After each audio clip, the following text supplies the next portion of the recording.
is Namon Andrea, author of the Detour and Foresight Mindset Shaping Your Future, leadership and life coach, and also a motivational speaker.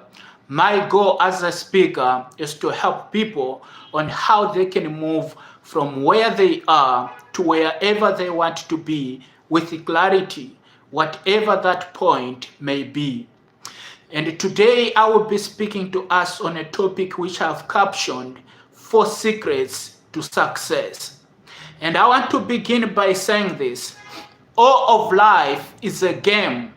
And like every game, you need secrets to success so you can play to win. And quickly, I'm going to dive in and share with you the 4 secrets to success. The secret number 1 is by being intentional about who you allow to influence your thinking. Being intentional about who you allow to influence your thinking. There is a saying, the ship doesn't sink by the water around it.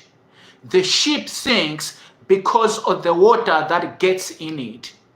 And most of us hit rock bottom in life, and not because we are not talented, and not because we are not skillful, but because of the voices of the voices that we have allowed to influence our thinking. Most of us are stagnated, not because we are not talented, but because of the people we have allowed to influence our thinking. Isaac Newton, one of the greatest scientists to walk on this face of the earth, once said, "If I have seen further than others, it's by standing on the shoulder of giants." He didn't mean that literally. You don't have to stand on the shoulders of successful people to become successful. What he meant was that you need to listen to the wisdom and the perspective and the guidance of those who are successful so you can become successful. One of the secrets to becoming successful is by standing on the shoulders of giants, by listening to their guidance, by listening to their wisdom, and letting their perspective shape your mindset. So that's key number 1. Key number 2 is by being committed to lifelong learning. One of the greatest mistakes you can make is to think that you know enough.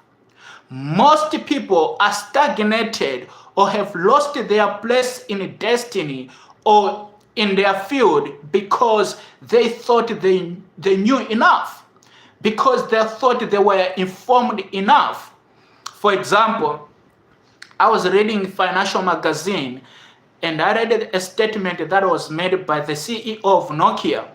And this is what he said. He said that we did nothing wrong, but somehow we lost. Nokia was one of the best phone manufacturers in the world. They were on the top of their game.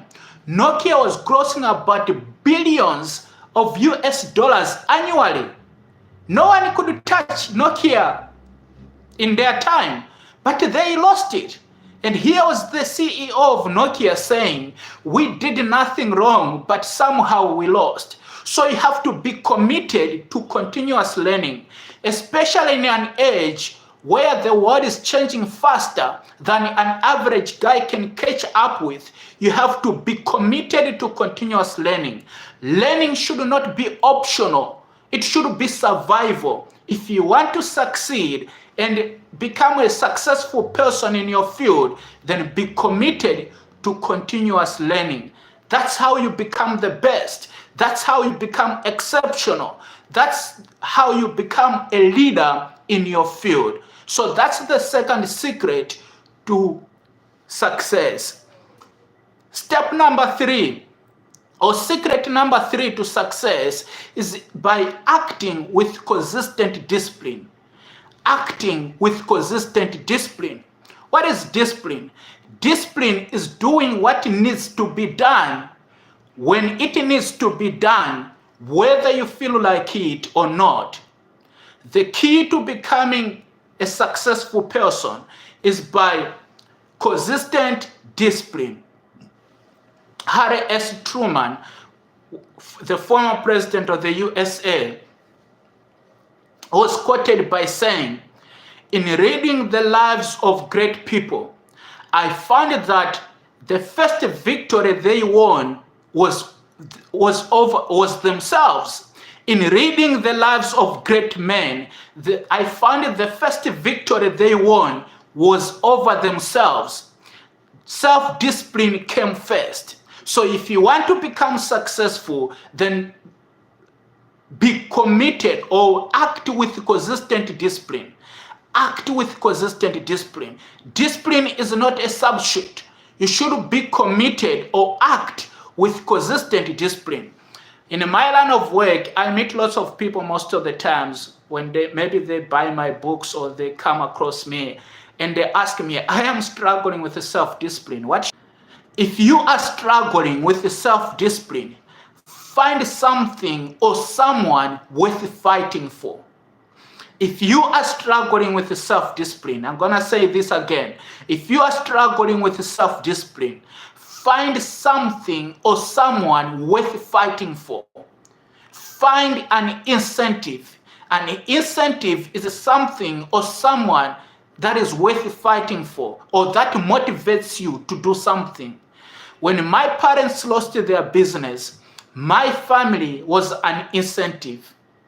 And self-discipline for me became a second nature because I already had a reason to succeed.